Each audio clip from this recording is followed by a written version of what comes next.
అదేంటన్నయ్య అలా అంటున్నారు? గంగ మనసులో ఉన్న భారం దేవనాయకి అమ్మ చేత్తో విభూదిస్తేనే తగ్గిపోతుంది. తన్ని తీసుకునివ్వండి అన్నయ్య. గంగా రా. నీకున్న భక్తికి నువ్వే వచ్చి ముందుగా విభూతి తీసుకోవాలి. ఇప్పుడెందుకు వెనకాడుతున్నావు? ఏమైంది నీకు? ఏంటి ఆలోచిస్తున్నావు? వెళ్ళమ్మా.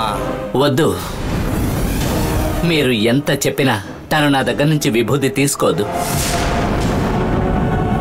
ఎందుకంటే తను అసలు గంగ కాదు.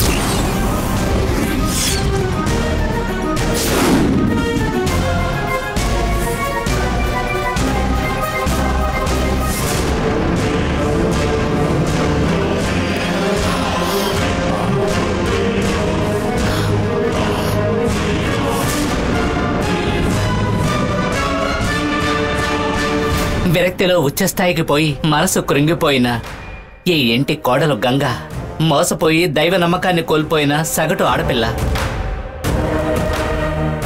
ఆమెకొచ్చిన కష్టం వల్లే నేనివ్వాలనుకున్న విభూతిని వద్దంటోంది. తనకొచ్చిన సమస్య నా నుంచి ఆమెను దూరంగా ఉంచుతోంది.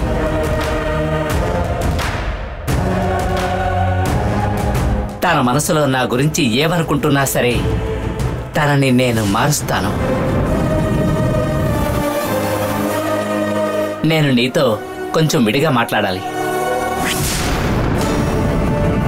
రా. ఏంటమ్మా ఇంకా నిలబడ్డావు? పిలుస్తున్నారు కదా, వెళ్ళమ్మా వెళ్ళు.